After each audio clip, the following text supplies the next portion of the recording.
Prime Minister Narendra Modi dedicated to the nation the IND-MAX unit at Indian Oil's Bongaigaon refinery, Oil India Limited's secondary tank farm at Madhuban, Dibrugarh and a gas compressor station at Hebeda village, Makum Tinsukia, remotely from Dhemaji in Assam today.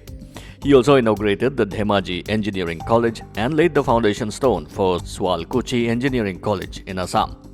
Governor of Assam Professor Jagdish Mukhi, Chief Minister of Assam Sarvananda Sonowal, Union Minister for Petroleum and Natural Gas Dharmendra Pradhan, and Minister of State for Food Processing Industries Rameshwar Teli were also present on the occasion. Addressing the public at the event, the Prime Minister said Northeast will be the new growth engine of India and he is inspired to work more for the people of Assam.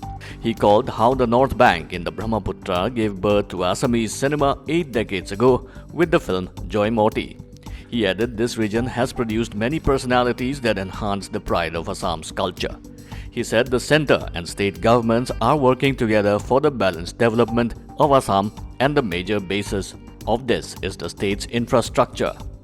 He said today energy and education infrastructure projects worth more than 300 crore are launched in this region.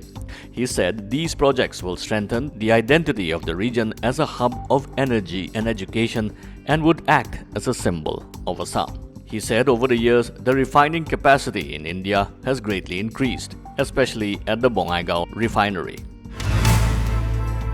Union Minister of Petroleum and Natural Gas Dharmendra Pradhan yesterday said that there are two main reasons behind the record-breaking rise in the price of petrol, diesel, cooking gas and related products. Talking to the media, Dharmendra Pradhan said that there are two main reasons behind the fuel price rise.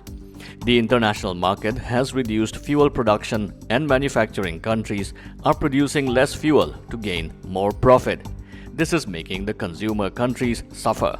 We have continuously been urging the OPEC and OPEC Plus countries that it should not happen. We hope there will be change, he said. Organizations of the Petroleum Exporting Countries or OPEC is an intergovernmental organization of 13 countries that was founded on 14 September 1960 in Baghdad, Iraq by the first 5 members, namely Iraq, Iran, Kuwait, Saudi Arabia and Venezuela. We have to do various developmental works. For this, center and state governments collect tax. Spending on development work will generate more jobs.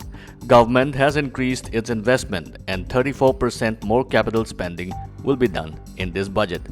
State governments will also increase spending. This is why we need this tax, but there is also the need for balance.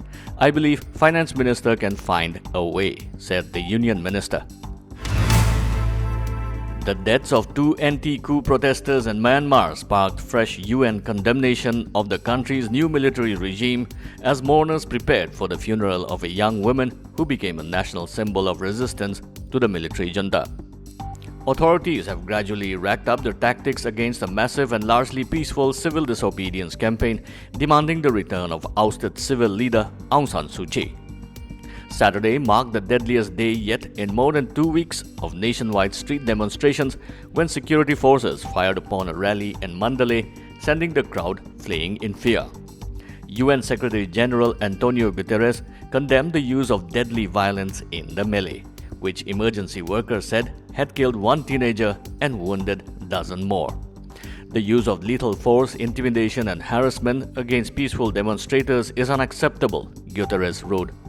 The confrontation began when security forces in Mandalay, the country's second largest city and cultural capital, attempted to raid a shipyard and detain port staff on strike to protest the army takeover. 2 people were killed, said Lang Min Oh, the chief of a Mandalay-based volunteer emergency rescue team.